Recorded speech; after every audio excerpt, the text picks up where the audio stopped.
আৰে বাৰে জুবিনক কিয় শান্তিত থাকিব নিদিয়ে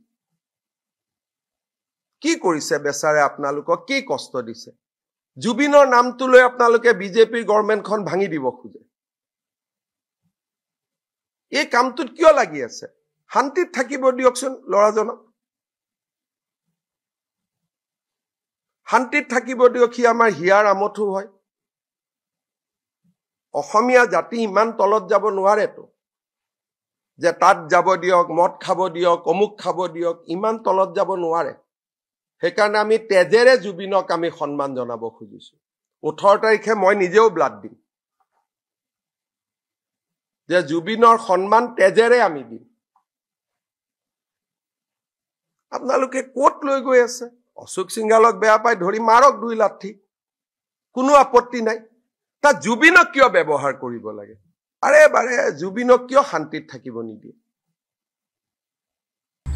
নমস্কাৰ সঁচাকৈ জুবিনদা ন্যায় নাপায় নেকি আজি 50 দিন 60 দিন হৈ গ'ল কিন্তু আমি জুবিনদাৰ কেতিয়াও ন্যায়ৰ কথা কোৱা নাই কেতিয়াও ন্যায়ৰ কথা পোৱা নাই কিমান দিন ওয়াইট কৰি থাকিম আমি ন্যায়ৰ বাবে এইটো কথা লৈ সকলো ৰাইজৰ ৰজা সকলে চিঞৰি আছে আমাৰ অসমৰ মুখ্যমন্ত্ৰীয়ে কি কথা ক'লে আপোনালোকে চাই লবা যে জুবিনদাক কিয় ইমান কষ্ট দি আছে এইটো কথা মুখ্যমন্ত্ৰীয়ে আজি ঘোষণা কৰিলে আপোনালোকে চাই লব যে জুবিনদাৰ ন্যায় দিব নোৱাৰিব নেকি বিজেপি চৰকাৰে এনেকুৱা এটা অখিল গগৈ ডাঙৰীয়াও ক'লে আৰু এটা বহুত মানুহবিলাকে ক'লে যে জুবিনদাৰ ন্যায় আমি সঁচাকৈ নাপাম কিয়নো আমি ইমান দিন ওয়াইট কৰি আছো যে এতিয়ালৈকে ন্যায় দিব নোৱাৰে আৰু কেতিয়া ন্যায় দিব আজিলৈকে ন্যায়ৰ খবৰে নাই মানুহবিলাক চিঞৰি ইমান হাফাথুৰি খাই গ'ল আজি সাইলেন্ট হৈ গ'ল জাস্টিসৰ বাবে অনুৰাগী সকলে আজি টোপনি মাৰি গ'ল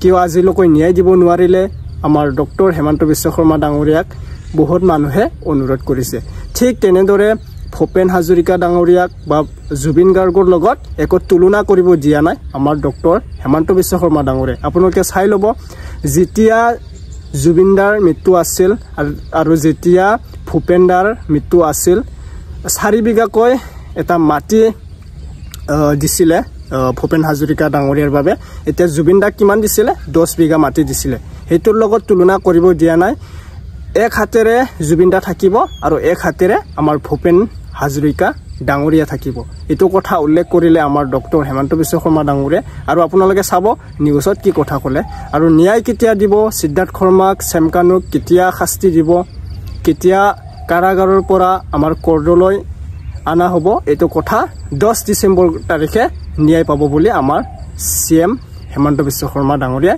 অতি সোনকালে ন্যায় পাব বুলি ঘোষণা কৰিলে চাই লোৱা পোনপ্ৰথমে মোৰ চেনেলত স্বাগতম জনালো যদি নতুনবাৰ আহিছে চেনেলত সাবস্ক্ৰাইব কৰিব ভিডিওটো লাইক কৰি দিব আৰু যদি ভাল লাগে ভিডিওটো শেয়াৰ কৰি দিব আৰু এটা কমেন্ট কৰিব নাপাহৰিব ঠিক আছে চাই লোৱা এতিয়া আৰে বাৰে জুবিনক কিয় শান্তিত থাকিব নিদিয়ে কি কৰিছে বেচাৰে আপোনালোকক কি কষ্ট দিছে জুবিনৰ নামটো লৈ আপোনালোকে বিজেপিৰ গভৰ্ণমেণ্টখন ভাঙি দিব খুজে এই কামটোত কিয় লাগি আছে শান্তিত থাকিব দিয়কচোন লৰাজনক শান্তিত থাকিব দিয়ক সি আমাৰ হিয়াৰ আমঠু হয় অসমীয়া জাতি ইমান তলত যাব নোৱাৰেতো যে তাত যাব দিয়ক মদ খাব দিয়ক অমুক খাব দিয়ক ইমান তলত যাব নোৱাৰে সেইকাৰণে আমি তেজেৰে জুবিনক আমি সন্মান জনাব খুজিছো 18 তাৰিখে মই নিজেও ব্লাড দিম যে জুবিনৰ সন্মান তেজেৰে আমি দিম আপোনালোকে কোট লৈ গৈ আছে অশোক সিংহালক বেয়া পাই ধৰি মাৰক 2 লাঠি কোনো আপত্তি নাই তা জুবিনক কিয় ব্যৱহাৰ কৰিব লাগে আৰে বাৰে জুবিনক কিয় শান্তিত থাকিব নিদিয়ে কি কৰিছে বেচাৰে আপোনালোকক কি কষ্ট দিছে জুবিনৰ নামটো লৈ আপোনালোকে বিজেপিৰ গভৰ্ণমেণ্টখন ভাঙি দিব খুজে এই কামটোত কিয় লাগি আছে শান্তিত থাকিব দিয়কচোন লৰাজনক শান্তিত থাকিব দিয়ক সি আমাৰ হিয়াৰ আমঠু হয় অসমীয়া জাতি ইমান তলত যাব নোৱাৰেতো যে তাত যাব দিয়ক মদ খাব দিয়ক অমুক খাব দিয়ক ইমান তলত যাব নোৱাৰে সেইকাৰণে আমি তেজেৰে জুবিনক আমি সন্মান জনাব খুজিছো 18 তাৰিখে মই নিজেও ব্লাড দিম যে জুবিনৰ সন্মান তেজেৰে আমি দিম। আপোনালোকে ক'ত লৈ গৈ আছে? অশোক সিংহালক বেয়া পাই ধৰি মাৰক 2 লাঠি, কোনো আপত্তি নাই। তা জুবিনক কিয় ব্যৱহাৰ কৰিব লাগে? আৰে বাৰে জুবিনক কিয় শান্তিত থাকিব নিদিয়ে? কি কৰিছে বেচাৰে? আপোনালোকক কি কষ্ট দিছে? জুবিনৰ নামটো লৈ আপোনালোকে বিজেপিৰ গভৰ্ণমেণ্টখন ভাঙি দিব খোজে। এই কামটোত কিয় লাগি আছে? শান্তিত থাকিব দিয়কচোন ল'ৰাজনক, শান্তিত থাকিব দিয়ক। সি আমাৰ হিয়াৰ আমঠু হয়। অসমীয়া জাতি ইমান তলত যাব নোৱাৰেতো যে তাত যাব দিয়ক, মদ খাব দিয়ক, অমুক খাব দিয়ক, ইমান তলত যাব নোৱাৰে। সেইকাৰণে আমি তেজেৰে জুবিনক আমি সন্মান জনাব খুজিছো। 18 তাৰিখে মই নিজেও ব্লাড দিম, যে জুবিনৰ সন্মান তেজেৰে আমি দিম। আপোনালোকে ক'ত লৈ গৈ আছে? অশোক সিংহালক বেয়া পাই ধৰি মাৰক 2 লাঠি, কোনো আপত্তি নাই। তা জুবিনক কিয় ব্যৱহাৰ কৰিব লাগে? আৰে বাৰে জুবিনক কিয় শান্তিত থাকিব নিদিয়ে? কি কৰিছে বেচাৰে? আপোনালোকক কি কষ্ট দিছে? জুবিনৰ নামটো লৈ আপোনালোকে বিজেপিৰ গভৰ্ণমেণ্টখন ভাঙি দিব খোজে। এই কামটোত কিয় লাগি আছে? শান্তিত থাকিব দিয়কচোন ল'ৰাজনক, শান্তিত থাকিব দিয়ক। সি আমাৰ হিয়াৰ আমঠু হয়। অসমীয়া জাতি ইমান তলত যাব নোৱাৰেতো যে তাত যাব দিয়ক, মদ খাব দিয়ক, অমুক খাব দিয়ক, ইমান তলত যাব নোৱাৰে। সেইকাৰণে আমি তেজেৰে জুবিনক আমি সন্মান জনাব খুজিছো। 18 তাৰিখে মই নিজেও ব্লাড দিম, যে জুবিনৰ সন্মান তেজেৰে আমি দিম। আপোনালোকে ক'ত লৈ গৈ আছে? অশোক সিংহালক বেয়া পাই ধৰি মাৰক 2 লাঠি, কোনো আপত্তি নাই। তা জুবিনক কিয় ব্যৱহাৰ কৰিব লাগে? জুবিন গাৰ্গ ডাঙৰীয়া হেৰাই যোৱাৰ পাছত গোটেই জাতিটোৰ কাৰণে আমাৰ এটা খুব দুখ লগা পৰিৱেশৰ এতিয়াও বিৰাজ হৈ আছে। আৰু তেনেস্থলত আচলতে শিল্পী সমাজে বা শিল্পী সত্তাৰ জৰিয়তে দাদাৰ আত্মাৰ সদগতিৰ কাৰণে আচলতে এয়া প্ৰাৰ্থনা বুলি ক'ব লাগিব। সকলোৱে শিল্পী সমাজে শিল্প সত্তাৰ শিল্প কৰ্মৰ জৰিয়তে তেওঁক যি শ্ৰদ্ধাঞ্জলি জনাই আছে তাৰ এক উদাহৰণ বুলি ক'ব পাৰি। আৰু জুবিন গাৰ্গ ডাঙৰীয়াৰ যি সৃষ্টিৰাজি, সেই সৃষ্টিৰাজি জীয়াই ৰখাত সকলোৱে একেলগে সহযোগিতা কৰি থাকিব লাগিব। মই ভাবোঁ এই গানবিলাক আমি ৰাইজৰ মাজত এটা কাৰণে উলিয়াই দিয়াটো মই খুব গ্ৰহণযোগ্য বুলি ভাবোঁ। কাৰণ শিল্পী কৰ্মৰ দ্বাৰা শিল্পী এজনক জীয়াই ৰাখিব লাগে। আৰু লগতে ন্যায়ৰ কাৰণে মাত মাতিব লাগে। আজিকালি বহুত শিল্পীক দেখোঁ কিবা এটা হোৱাৰ লগে লগে মাত নামাতে, কাৰোবাৰ কিবা এটা বিপদ হ'লে সমাজখনৰ মাত মাতিব নোৱাৰে। আচলতে মই এটা কথা অনুভৱ কৰোঁ যে যিবিলাকে তলুৱা চেলেকি থাকে তেনেকুৱা শিল্পীবিলাকে সমাজৰ সত্য কথাটো হৈ স্পষ্ট কণ্ঠৰে মাত মাতিব নোৱাৰে। আৰু যাৰ নিজস্বতা থাকে, এনেকৈ জুবিন গাৰ্গ ডাঙৰীয়াই কৈ থৈ গৈছে যে শিল্পীৰ পলিটিক্স সদায় ৰাইজৰ লগত থকাটো, গতিকে বহু শিল্পীয়ে পাহৰি যায়।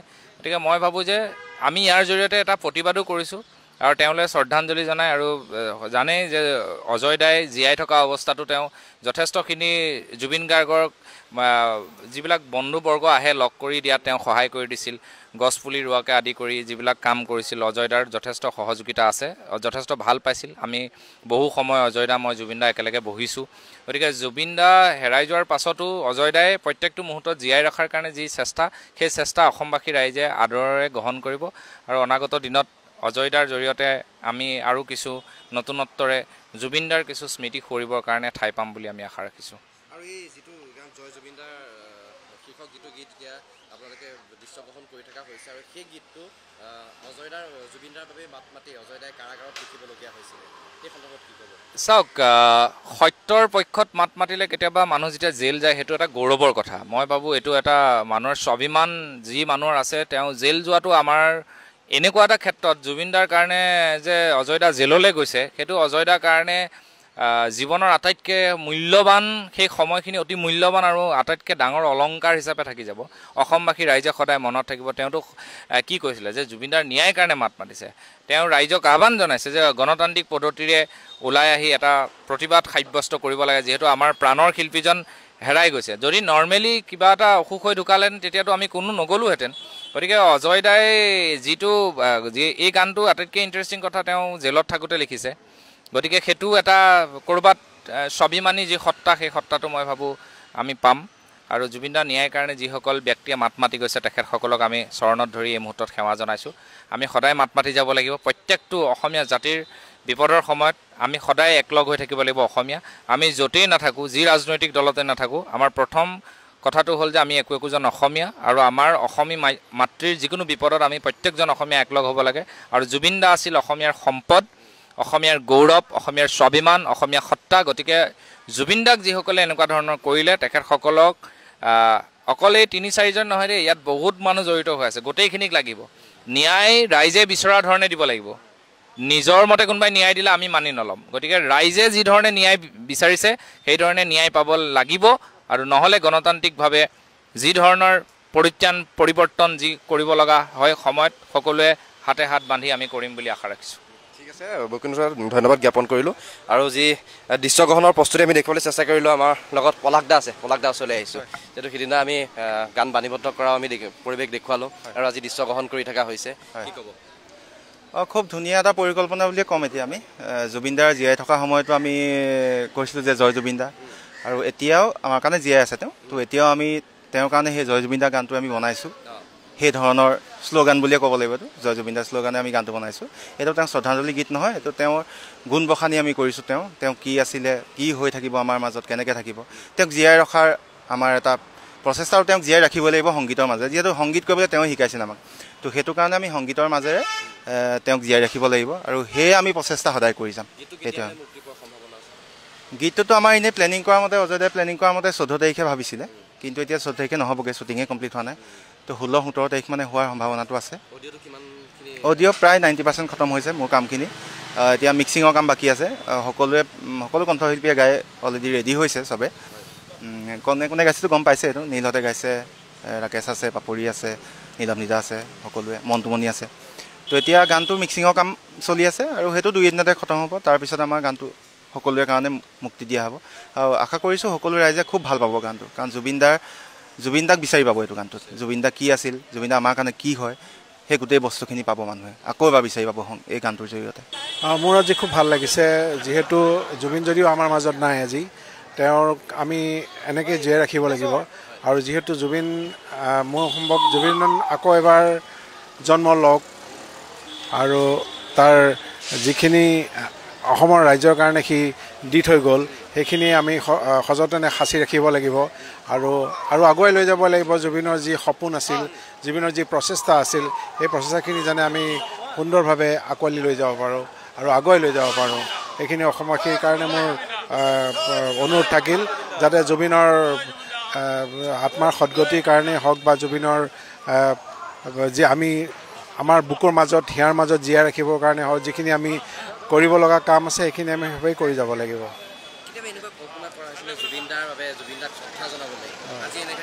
আজি সঁচাকৈ মই ক'বলৈ গ'লে মোৰ আজিও এতিয়া প্ৰত্যেক ৰাতিপুৱাটো সদায় জুবিনক লৈ মোৰ আৰম্ভ হয়। মই জুবিনক ৰাতিপুৱা উঠিয়ে তালৈ মনত পৰে মোৰ প্ৰথমতে। আৰু যিহেতু মই জুবিনৰ লগত সুদীৰ্ঘ 17 বছৰ কাল গীটাৰ সংগত কৰিছিলোঁ, তাৰপিছত তাৰ লগত মই প্ৰায় 30 বছৰ কাল একেলগে ষ্টুডিঅ'ৰ music, film music, album music এইখিনি কাম কৰিছিলোঁ। গতিকে মই জুবিন আৰু মোৰ মাজত এটা এনেকুৱা সম্বন্ধ আছিল যিটো আমি বুজাব নোৱাৰোঁ, ওতঃপ্ৰোত এটা সম্পৰ্ক, যিটো এটা খুব মধুৰ আছিল। আমাৰ কেতিয়াও মনোমালিন্য হোৱা নাছিল। আমাৰ কেতিয়াবা যদি সি মোক সদায় এটা খুব খুহুতীয়া কথা কয়, আৰু সেইবোৰ বস্তু এতিয়াও মনত পৰে, মোক আমনি কৰে আচলতে। মই কেতিয়াও ভাবিব পৰা নাই যে দেখিছা। গতিকে আজিৰ ভিডিঅ' সেইখিনিতে থৈ দিলোঁ। আপোনালোকে নেক্সট ভিডিঅ'ত আৰু ৱেইট কৰি থকা, মই আপডেট লৈ আহিম। যদি আপডেট আহে পোনপ্ৰথমে মোৰ চেনেলত পাব আপোনালোকে। সেইকাৰণে কি কৰিব লাগিব, আপোনালোকে পোনপ্ৰথমে মোৰ চেনেলটো ছাবস্ক্ৰাইব কৰি ৰাখিব লাগিব। আপোনাৰ পৰা নটিফিকেশ্যন যোৱাতকৈ এনেকুৱা এটা নতুন আপডেট পাবলৈ আপোনালোকে ভিডিঅ'টো শ্বেয়াৰ কৰক, ছাবস্ক্ৰাইব কৰক, লাইক কৰক। ঠিক আছে, নেক্সট আপডেট লগ পাম বন্ধুসকল। আৰু কোনটো ডিষ্ট্ৰিক্টৰ পৰা আপোনালোকে মোৰ ভিডিঅ' চাই আছে এটা কমেণ্ট কৰি জনাব দেই। মই আপোনাৰ কমেণ্টটো নিশ্চয়কৈ ৰিপ্লাই কৰিম। ঠিক আছে, নেক্সট আপডেট লগ পাম। ধন্যবাদ।